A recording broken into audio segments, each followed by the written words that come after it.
Baik, assalamualaikum warahmatullahi wabarakatuh. Selamat pagi, salam sejahtera bagi kita semua. Sedulur, namo buddhaya, salam kebaikan. Bagaimana kabar hari ini Bapak Ibu? Mudah-mudahan sehat ya. Baik, sebelum memulai pembelajaran hari ini, mohon maaf, perkenalkan saya Imadi Putra Suryantara, CGP Angkatan 11, kelas 17. Baik, pada kesempatan yang berbahagia ini, izinkan saya mohon maaf sebelumnya mengganggu aktivitas Bapak Ibu guru, dan saya mengambil waktunya sebentar untuk kita berbagi praktek baik kepada Bapak Ibu. Mohon maaf sekali lagi, saya berdiri di sini bukan maksud untuk menggurui Bapak Ibu guru, tapi apa yang saya dapatkan di CGP, di CGP, kemudian bisa saya berbagi bersama Bapak Ibu. Oke. Baik. Nah, berkaitan dalam hal ini menerangkan yang disebut dengan aksi nyata. Ya. Baik, sebelum saya nanti berbagi praktek baik bersama Bapak Ibu guru, izinkan nanti dalam waktu 20 menit sampai 30 menit nanti saya akan menyampaikan materi. Kemudian nanti setelah itu jika misalnya ada sharing kepada Bapak Ibu guru, dipersilakan. Baik, yang pertama mari kita ucapkan puji syukur, harapan Tuhan yang Maha Kuasa pada hari ini kita bisa bertatap muka kembali. Mudah-mudahan semuanya dalam keadaan sehat. Sehat Bapak Ibu guru nggih? Baik, kita ice breaking sebentar ya. Nah, karena di jargon kita adalah semanti, jadi kalau semanti berprestasi, semanti juara, semanti selalu di hati. Ya, baik. Nanti sudah ada yang merekam dan sebagainya. Sekali lagi, semanti berprestasi, semanti juara, semanti selalu di hati. Oke, baik Bapak Ibu guru, dan explication sedikit ya. Baik, semanti berprestasi, semanti juara, semanti selalu di hati. Baik, keponakan bagi kita. Baik, terima kasih. Itu explication sedikit. Nah, ada beberapa hal yang ingin saya sampaikan pada kesempatan ini. Izin saya berdiri di sini untuk koneksi antar materi modul 1.4. Baik, kalau berboleh cerita sedikit Bapak Ibu guru berkaitan dengan pendidikan guru penggerak itu, artinya saya sendiri bersama teman-teman dari berbagai Nusantara Indonesia bergabung menjadi satu. Kemudian saya mendapatkan fasilitator dari Lampung, kemudian untuk mengajar prakteknya dari lokal di SMP 2 Mataram. Kemudian saya bergabung juga menjadi satu kelas di kelas 17 itu bersama teman-teman Bapak Ibu guru di Dompu. Nah, yang uniknya itu berbicara masalah latar belakang, karena wilayah di timur karakteristiknya lain dengan wilayah di Lombok atau Mataram. Nah, di sanalah kita berbagi praktek baik berkaitan dengan budaya, adat istiadat, budaya positif dan sebagainya. Baik, namun di Semandi juga sudah luar biasa sekali Bapak Ibu guru menjalankan budaya-budaya positif yang sudah dijalankan melalui peran masing-masing. Peran masing-masing Bapak Ibu guru dan teman-teman di sini sudah cukup luar biasa, observasi dari saya sendiri.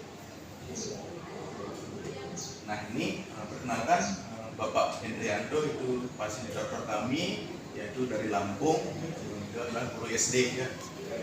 Kemudian Bapak Marsuki, pengajar praktek. Bapak Marsuki ini sebenarnya kalau misalnya itu Bu Karunisa ya, sekarang menjadi pengajar praktek di Kota Malang. Nah, baik, berkaitan dengan koneksi antar materi, ini sesungguhnya panjang perjalanannya, baru belajar modul 1 gitu. Dan modul 1 itu ada berbagai macam jenisnya, modul 1.1, 1.2, 1.3, dan 1.4. Nah, itu yang kami pelajari. Nah, berkaitan dengan modul 1.1 itu ada filosofi pendidikan Ki Hajar Dewantara. Nah, kenapa pentingnya pendidikan Ki Hajar Dewantara ini? Karena beliau sebagai pendahulu untuk dasar pendidikan itu sangat luar biasa kalau misalnya dilihat dari segi filsafatnya. Beliau mengajarkan, kalau misalnya kita ingat Ing Madio Mangunkarso, Ing Arso Sungculodo, Guru Handaya.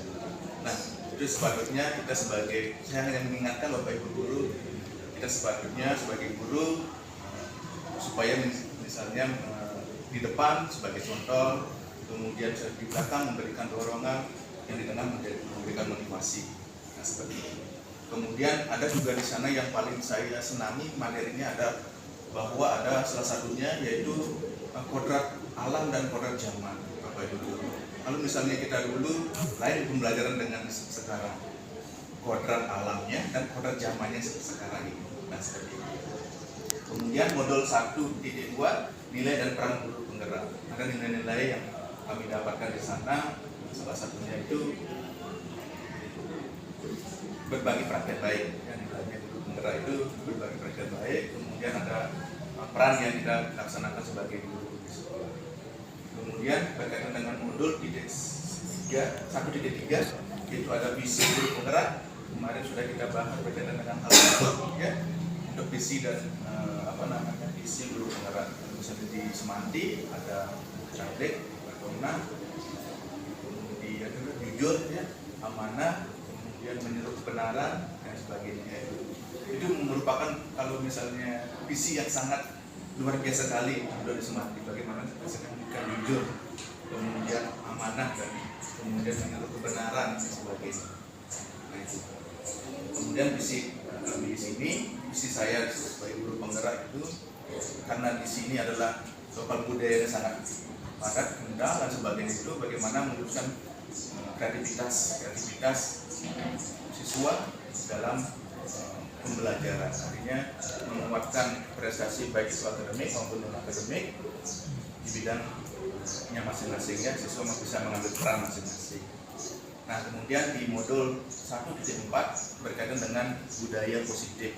Nah, budaya positif di sini saya dapatkan itu ada istilahnya nanti hukuman dan penghargaan. Kemudian ada istilahnya yang disebut dengan restitusi segitiga restitusi ya. Baik. Biasa nanti ada saya menyampaikan kesimpulan, kemudian nanti ada refleksi secara bersama. Baik, ini Bapak Ibu. Nah, di sini dari materi-materi yang sudah didapatkan, saya mendapatkan kesimpulan dan refleksi tentang apa yang sudah saya kerjakan, yaitu membuat sebuah kesimpulan mengenai peran saya dalam menciptakan budaya positif di sekolah dengan menerapkan konsep-konsep inti seperti disiplin positif, kemudian motivasi perilaku manusia, ada hukuman dan penghargaan, kemudian posisi kontrol restitusi maksud saya, kemudian keyakinan kelas atau sekolah, kemudian segitiga restitusi dan keterkaitannya dengan materi sebelumnya yaitu filosofi pendidikan nasional Ki Hajar Dewantara, nilai dan peran guru penggerak serta visi guru penggerak. Ini yang sudah saya refleksikan di jurnal mingguan. Kemudian ada untuk menjawab pertanyaan tersebut, menurut saya peran calon guru penggerak dalam menciptakan budaya positif di sekolah ada beberapa poin. Salah satunya yang pertama, melakukan pengimbasan kepada rekan sejawat terkait konsep budaya positif. Ya, tentu Bapak Ibu sudah mengambil peran masing-masing ya untuk hal-hal budaya positif. Misalnya pendidikan karakter, seperti tadi Bapak Ibu guru sudah melaksanakan tersebut. Kemudian yang kedua, berkolaborasi dengan seluruh komponen di sekolah dan mengimplementasikan bentuk budaya positif yang telah disepakati bersama secara kontinu dalam setiap kegiatan. Kemudian yang ketiga, bersama murid membentuk nilai-nilai kebajikan yang akan disepakati guna menciptakan lingkungan belajar yang nyaman. Kemudian lanjut Bapak Ibu guru berkaitan dengan refleksi. Pada umumnya saya menggunakan teori 4P gitu ya. 4P refleksi itu artinya ada peristiwa, kemudian ada pembelajaran, kemudian ada perasaannya, kemudian ada penerapannya. Ya, seperti itulah untuk teori refleksi yang saya gunakan. Kemudian berikutnya ada beberapa pertanyaan yang sudah saya rampungkan juga berkaitan dengan hal tersebut. Sejauh mana pemahaman Anda tentang konsep-konsep inti yang telah Anda pelajari di modul ini? yaitu disiplin positif, teori kontrol, teori motivasi, hukuman dan penghargaan, posisi kontrol guru, kebutuhan dasar manusia, keyakinan kelas, dan segitiga restitusi. Adakah hal-hal yang menarik untuk Anda dan di luar dugaan? Nah, jawaban saya seperti ini Bapak Ibu. Berkaitan dengan disiplin positif, nah disiplin positif adalah unsur utama dalam penerapan budaya positif di sekolah.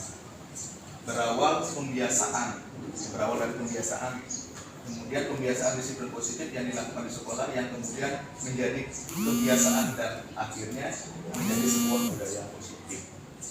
Yang salah satu contohnya misalnya setiap pagi misalnya Bapak Ibu guru meningkat anak siswa kita sudah kebiasaannya misalnya setiap di gerbang ada pendidikan karakter untuk bersahabat, terus salam senyum, apa dan sebagainya. Kemudian yang berbawa kendaraan sudah pembiasaannya sudah belok kiri dan sebagainya. Itu termasuk budaya positif juga yang sudah diarahkan oleh Bapak Ibu. Kemudian tujuannya adalah menanamkan motivasi pada murid-murid untuk menjadi orang yang mereka inginkan dan menghargai dirinya sendiri dengan nilai-nilai yang mereka percaya. Kemudian hal menarik yang saya dapatkan adalah peran kontrol guru dan pendekatan yang digunakan dalam pemecahan kasus atau permasalahan di siswa itu sendiri. Nah, sekarang berkaitan dengan teori motivasi. Nah, di sini penting juga teori motivasi karena ada beberapa hal yang ingin saya sampaikan di sini berkaitan dengan teori motivasi. Nah, tentu teori motivasi sudah kita pelajari sejak di bangku perkuliahan dan sebagainya. Sekarang hanya memperkuatkan saja. Nah, sesungguhnya murid membawa nilai-nilai kebajikan dalam dirinya. Ya, disebut dengan kodrat alam yang ditampakkan pada perilaku karena adanya motivasi.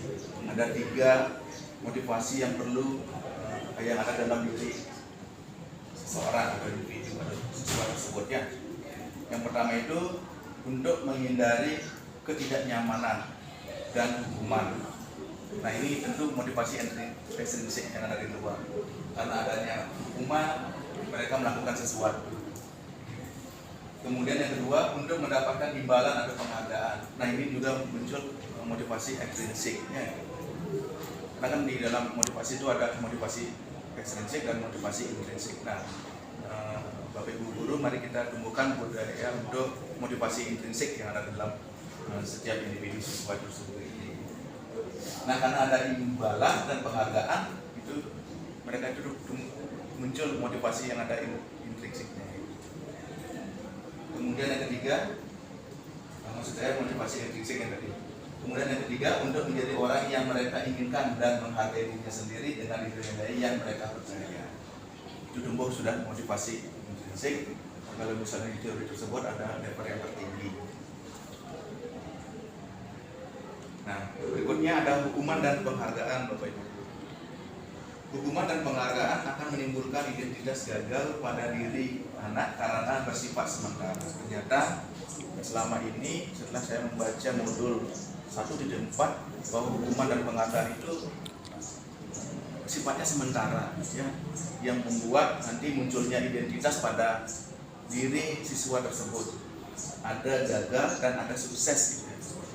Yang gagal tersebut maksudnya apa? Karena ada beberapa faktor ya. Beberapa faktor tersebut menyebabkan siswa tersebut tidak memiliki nanti minat dan bakatnya ya. Nah, identitas ini muncul ketika misalnya Bapak Ibu guru memberikan hukuman atau disiplin. Nah, hukuman atau disiplin itu memang penting Bapak Ibu. Ketika kita ada konsekuensi ya, konsekuensi dengan tata tertib dan sebagainya. Nah, kemudian untuk hukuman dan disiplin tersebut harus menggunakan yang disebut dengan segitiga restitusi. Nanti yang kita akan bahas.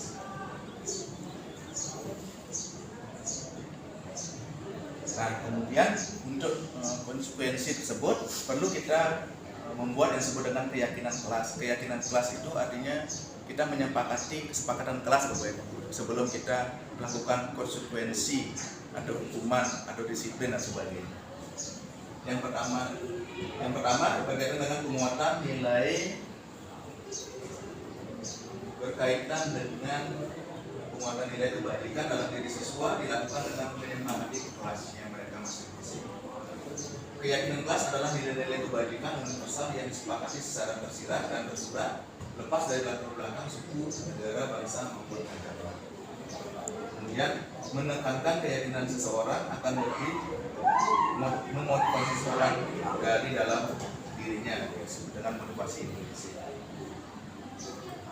Nah, kemudian baru nanti setelah menunjukkan keyakinan kelas, kemudian baru nanti pembentukan keyakinan kelas. Nah, pembentukan keyakinan kelas ada beberapa tips di sini, Bapak Ibu. Yang pertama, guru melakukan sosialisasi tentang keyakinan kelas. Seperti biasa, Bapak Ibu guru mensosialisasikan tentang keyakinan kelas. Kemudian yang kedua, meminta siswa menuliskan peraturan-peraturan yang perlu ditaati secara bersama. Misalnya Bapak Ibu guru nanti menuliskan, siswa diminta untuk menuliskan peraturan-peraturan yang perlu ditaati secara bersama. Misalnya datang tepat waktu, tidak main HP di kelas saat belum menjelaskan, kemudian misal ketika guru mengajarkan tidak boleh makan atau minum. Nah, silakan nanti kesepakati kelasnya. Kemudian yang ketiga, membahas dan mengulang peraturan yang ditulis dengan kalimat positif atau tidak. Misalnya kalimat positif atau kalimat negatif, ya. Misalnya jangan, kalimat negatif. Kemudian yang keempat, peraturan yang menggunakan kalimat negatif digiring menjadi kalimat positif. Ya, misalnya digiring menjadi yang kalimat negatif menjadi kalimat positif. Kemudian yang kelima, merumuskan beberapa peraturan yang sama menjadi satu nilai kebajikan yang menjadi keyakinan kelas kita bersama. 6. Berdiskusi mengenai gambaran perilaku yang mencerminkan keyakinan kelas. 7. Menyepakati keyakinan yang kelas yang sudah dibuat secara bersama. Nah, dari segi itulah nanti baru ada, ketika misalnya ada salah satu siswa yang tidak menaati tentang kebajikan atau peraturan atau misalnya kesepakatan kelas, bisa nanti Bapak Ibu untuk mengambil konsekuensi berkaitan dengan segitiga restitusi. Kemudian selanjutnya ada pendekatan dalam menumbuhkan motivasi intrinsik. Yang pertama itu ada paradigma stimulus respon, yang kedua itu ada paradigma teori kontrol. Nah, ini menarik Bapak Ibu, kita misalnya kita mempelajari disebut dengan ada teori S dan R. S-nya itu adalah stimulus, kemudian R-nya itu adalah respon. Nah, harapannya ketika misalnya seseorang diberikan stimulus yang baik, maka responnya pun akan baik. Ketika misalnya kita sebagai guru memberikan respon yang negatif, maka respon anak-anak juga akan negatif pula, ya. Tergantung cara kita memberikan respon tersebut. Saya yakin Bapak Ibu guru nanti sudah menerapkan hal-hal tersebut, ya, berkaitan dengan memberikan stimulus kemudian respon. Pasti siswa sudah mengetahui bagaimana Bapak Ibu memberikan stimulus dan respon. Kemudian ada yang kedua, ada teori berkaitan dengan paradigma teori kontrol. Nah, teori kontrol ini harapannya siswa yang sendiri yang bisa mengontrol dirinya. Ya, tidak Bapak Ibu, karena yang mengontrol diri siswa kan siswa sendiri yang harapannya itu. Seperti menggenggam tangan dan sebagainya. Seperti menggenggam tangan ini artinya yang akan kontrol adalah siswa itu sendiri. Ya, semakin erat siswa tersebut menggenggamkan tangan, semakin susah juga seseorang untuk melepas genggaman tangan yang sudah dierat atau dipegang sesuatu yang ada dalam dirinya. Nah, kemudian stimulus respon, kemudian ada teori kontrol. Nah, ini ada tabel yang sudah disediakan berkaitan dengan teori hal tersebut. Nah, manakah yang sering kita gunakan? Nah, dari hal pembahasan ini ada kolom berkaitan dengan stimulus respon, kemudian ada teori kontrol. Nah, saya memiliki keyakinan bahwa teori kontrol tersebut semua perilaku memiliki tujuan. Kita menstimulus diri kita, atau misalnya berpikiran yang positif, ada istilahnya inquiry apresiatif, kita selalu berpikir yang positif kepada siapapun yang ada di dalam yang kita lihat, yang kita dengar sebagainya, dengan berpikir positifnya tersebut, yaitu semua perilaku memiliki tujuan. Semua perilaku memiliki tujuan.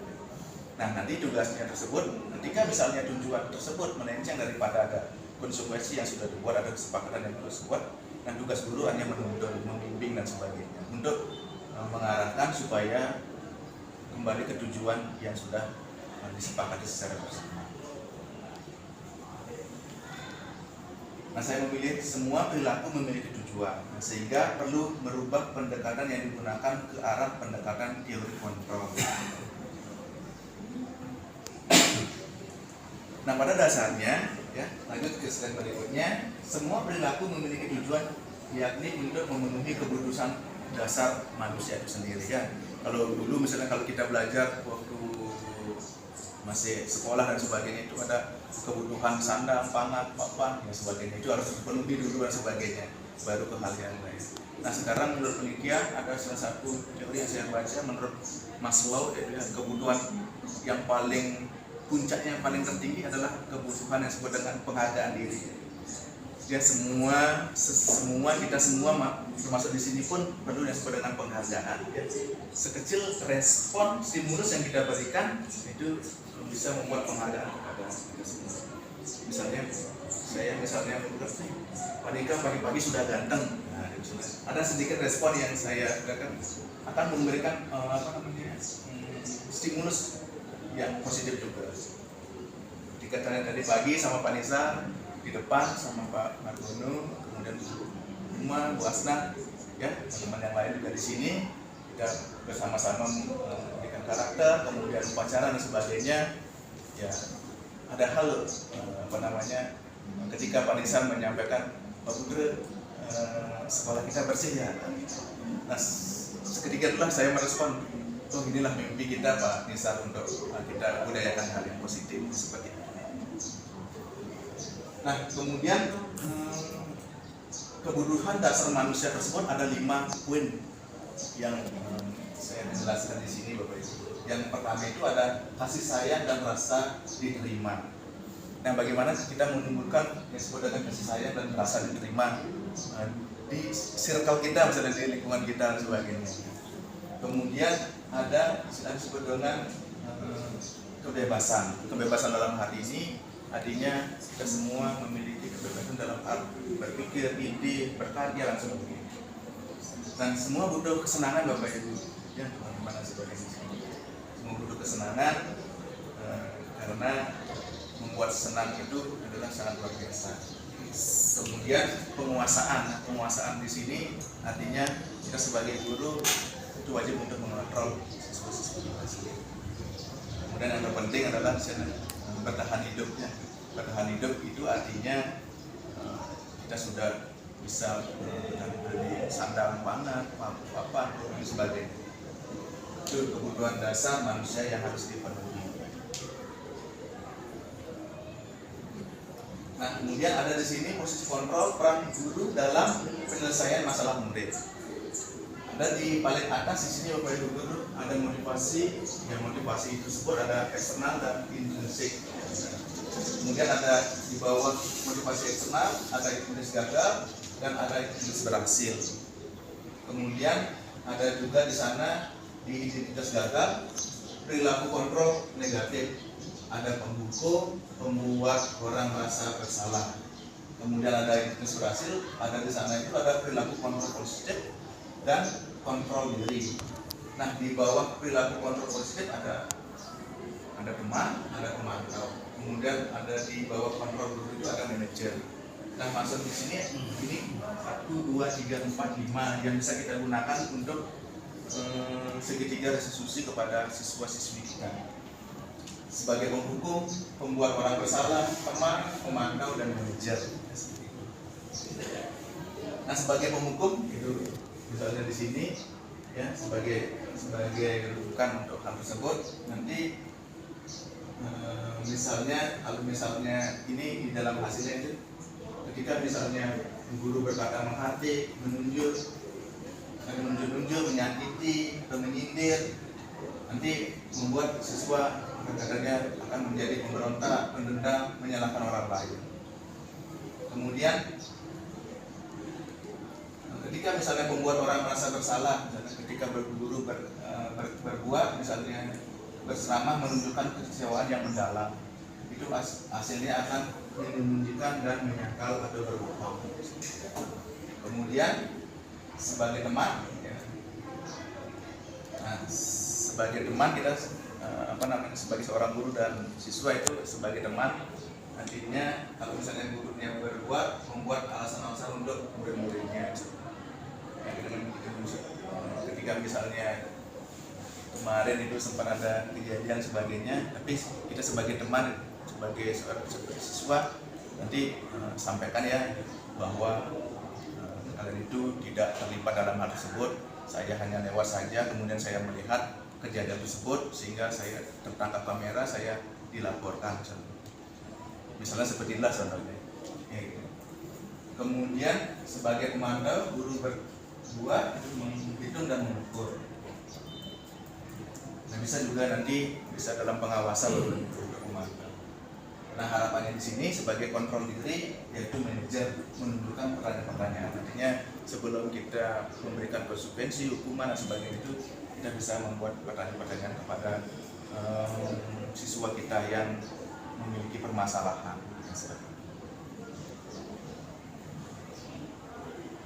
Nah, kemudian kita berbicara masalah restitusi, Bapak Ibu. Ya, ini ada beberapa teori yang menyatakan bahwa pengertian daripada restitusi. Yang posisi manajer dilakukan dengan restitusi, yang memilih posisi manajer ya sebagai seorang guru untuk melakukan restitusi. Nah, restitusi adalah proses menciptakan kondisi bagi murid untuk memperbaiki kesalahan mereka, sehingga mereka bisa kembali pada kelompok mereka dengan karakter yang lebih kuat. Itu menurut dosen 2004. Kemudian restitusi juga adalah proses kolaboratif yang mengajarkan murid untuk mencari solusi untuk masalah dan membantu murid berpikir tentang orang seperti apa yang mereka inginkan dan bagaimana mereka harus memperlakukan orang lain. Nah, seperti itu. Kemudian restitusi bukan untuk menembus kesalahan, namun untuk belajar dari kesalahan. Nah, seperti inilah gambaran daripada segitiga restitusi, Bapak Ibu. Nah, yang di sini ada segitiga restitusi. Yang pertama itu ketika misalnya kita panggil siswa tersebut di dalam ruang yang khusus dan sebagainya, itu kita coba untuk menstabilkan identitasnya. Menstabilkan identitasnya itu artinya apa? Nah, apakah sudah sarapan? Nah, apakah misalnya baik-baik saja, menanyakan kondisinya dan sebagainya, menstabilkan jiwanya atau rohaninya dan sebagainya. Nah, dari hal tersebut baru kita validasi tindakan yang mereka lakukan. Misalnya, kenapa tadi melakukan hal tersebut? Kenapa terlambat datang? Pasti mereka akan mengungkapkan kesalahan, alasan-alasan yang mereka buat. Kemudian baru nanti menanyakan keyakinan konsekuensi yang sudah kita buat kesepakatan bersama. Misalnya nanti mereka siswa itu pasti akan bercerita dan menemukan solusinya. Solusinya didapat dari siswa tersebut. Solusinya nanti saya pasang alarm, Pak, untuk tidak terlambat. Nah, misalnya ketika kita menghadapi siswa yang terlambat hadir misalnya di sekolah dan sebagainya. Kemudian setiap orang pasti pernah melakukan kesalahan. Jika kita cari setiap orang itu pasti melakukan. Kamu bukan satu-satunya yang pernah melakukan ini. Ya, misalnya itulah misalnya kita bersatu. Untuk memvalidasi tindakan yang salah, kita bisa kamu tentu punya alasan-alasan mengapa melakukan hal tersebut, misalkan terlambat. Kemudian adakah cara yang lebih efektif untuk mendapatkan apa yang kamu butuhkan? Kita tanyakanlah seperti itu. Kemudian untuk menaikkan kaitan kelas apa yang telah kita sepakati. Nanti dia akan cerita tentang misalnya disiplin dan sebagainya. Kemudian kita tanyakan juga umumnya seperti apa dan sebagainya. Ya, kamu ingin menjadi orang yang seperti apa? Jadi dia akan cerita sendiri anak tersebut. Baik, seperti itu Bapak Ibu untuk segitiga restitusi. Nah, ini ada keterkaitan antara materi modul 1.1, 1.2 dan 1.3. dan satu di depan, ya, berkaitan dengan keberpihakan kepada murid, ya. Kemudian ada visi dan peran penggerak, kemudian ada menumbuhkan budaya positif. Nah, tentunya melalui tahapan Bagja diharapkan dapat menumbuhkan budaya positif atau budaya positif. Bagja itu adalah singkatan buat pertanyaan, kemudian ambil pembelajaran, kemudian dari mimpi, jabarkan, kemudian amati prosesnya sebagainya. Kemudian lanjut Bapak. Kemudian untuk tugas-tugas yang sudah saya selesaikan berkaitan dengan ada kedua di sini ada perubahan apa yang telah terjadi pada cara berpikir Anda dalam menciptakan budaya positif di kelas maupun sekolah Anda setelah mempelajari modul ini. Nah, yang pertama, cara berpikir saya menjadi lebih terbuka terhadap permasalahan murid dan dapat menerima murid dengan segala keistimewaan yang ada pada diri mereka, yaitu sesuai dengan kodrat zaman. Sehingga saya jadi lebih menghayati peran sebagai guru adalah sebagai penuntun mereka. Kemudian yang kedua, dalam menciptakan budaya positif di kelas atau di sekolah dibutuhkan kolaborasi dengan murid dan semua unsur yang ada di sekolah sehingga tertanam dan tumbuh motivasi intrinsik dalam diri murid, bukan hanya dorongan dari eksekusi karena kemenangan pengajar. Artinya kita sama-sama berkolaborasi baik tenaga pendidik, pendidikan, semua warga sekolah untuk berkolaborasi secara bersama-sama. Kemudian pengalaman seperti apakah yang pernah Anda alami terkait penerapan konsep-konsep ini dalam modul budaya positif baik di lingkungan kelas maupun sekolah. Nah, ketika saya mencoba berdiskusi bersama siswa terkait kesepakatan dalam proses belajar agar tercipta suasana belajar yang nyaman seperti kesepakatan waktu, tidak bakar di kelas, HP hanya boleh digunakan hanya untuk pembelajaran dan lain sebagainya. Pada awalnya terasa kesulitan, namun perlahan-lahan pembiasaan mulai terbentuk. Kemudian dengan keempat, bagaimana perasaan Anda ketika mengalami hal-hal tersebut? Awalnya terasa sulit, ya bagi saya dari saya sendiri ya, terutama terkait dengan disiplin waktu. Namun setelah beberapa kali memberi motivasi dan pembinaan di kelas, perlahan mulai tampak adanya perubahan. Dan hal ini membuat saya bahagia dan sangat menghargai usaha yang mereka lakukan karena yang terpenting adalah adanya perubahan walaupun hanya sedikit. Nah, inilah kebiasaan-kebiasaan yang budaya positif yang sudah baik selama ini di Semanti, yaitu budaya 5S, salam, senyum, sapa, sopan, dan santun. Kemudian saya melihat juga ya baik pikiran keagamaan dan sebagainya itu terkenal dengan budaya antri menggunakan masker sekolah, misalnya ketika Muslim, ketika duduk dan sebagainya, mereka itu tidak berebut dan sebagainya, mereka menggunakan positif untuk mengantre dan sebagainya, masih tahu temannya dan sebagainya. Itu juga di tempat ibadah yang lain. Kemudian budaya gotong royong dan saling membantu. Ini terkenal sekali di Semanti, itu budaya gotong royong dan saling membantu untuk khususnya untuk anak-anak kita. Untuk siswa-siswi Semanti itu ketika di eskulnya masing-masing sudah terbiasa terbentuk saling bantu dan gotong royong. Kemudian ada budaya yang perlu diperbaiki. Nah, disinilah ada beberapa hal yang saya catatkan di sini. Yang pertama itu ada disiplin positif tepat waktu masuk kelas saat saya beruji. Jadi harus bergiat lagi untuk menyuarakan hal tersebut. Kemudian yang kedua, meningkatkan rasa cinta lingkungan sekolah seperti menjaga kebersihan sekolah, kelas sebagai membuat sekolah pada tempatnya, dan mencoret tembok. Kemudian yang ketiga, meningkatkan rasa cinta tanah air sehingga aktif dalam mengikuti pelajaran. Kemudian yang keempat, meningkatkan rasa ingin tahu terhadap pembelajaran sehingga menentukan motivasi belajar yang tinggi.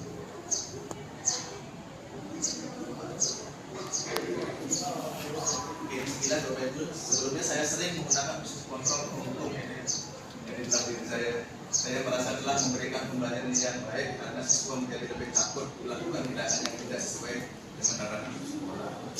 Tapi setelah belajar modul ini ternyata membuat rasa takut dan menyebabkan integritas gagal pada diri siswa, sehingga saat ini saya berusaha menerapkan posisi kontrol manager dalam menangani kasus siswa yang melalui segitiga restitusi tadi, ya, artinya menstabilkan siswa keadaannya jiwanya, kemudian memvalidasi, menanyakan kenapa melakukan kesalahan tersebut, kemudian menanyakan konsekuensi yang sudah dilanggar.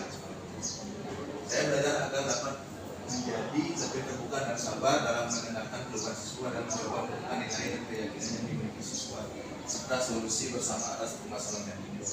Nah, ini menjadi PR besar kita bersama Bapak Ibu guru karena karena kita manusia, siswa juga manusia, Bapak Ibu guru juga tersebut karena siswa itu bergerak, tidak stagnan dan sebagainya, itu hal-hal unik pasti akan terjadi di sekolah kita. Maka dari itu kita bekali dengan rasa bersabar Bapak Ibu. Nah, untuk selanjutnya tahapan tindakan yang saya lakukan, yang sudah saya coba lakukan, yang pertama itu mengambil siswa, kemudian memberi penjelasan kenapa siswa dipahami. Kemudian yang kedua menanyakan alasan melakukan tindakan yang melanggar aturan sekolah. Kemudian tiga memberi saksi atau membuat surat pernyataan jika sudah terlalu sering dilakukan pembelajaran dan dilakukan pembelajaran. Yang seperti ini saya lihat Bapak Ibu teman-teman BK sudah melakukan budaya-budaya positif, hal seperti ini. Mata pelajaran juga karena sudah melakukan hal-hal tersebut. Kemudian menurut saya hal yang penting lainnya yang perlu dipelajari untuk menciptakan budaya positif di sekolah adalah adanya sosialisasi dan bimbingan atau pelatihan yang lebih mendalam terkait peningkatan kompetensi penanganan kasus siswa agar pemahaman antar guru menjadi seragam. Yang seperti ini. Baik, ini yang bisa saya sampaikan pada kesempatan ini, Bapak Ibu. Terima kasih dan salam guru penggerak. Baik, sekecil apapun yang kita dapat hari ini mudah-mudahan bermanfaat bagi semua. Saya akhiri dengan mengucapkan Assalamualaikum warahmatullahi wabarakatuh. Selamat pagi, selamat sejahtera semua. Baik, terima kasih. Baik, jika ada hal-hal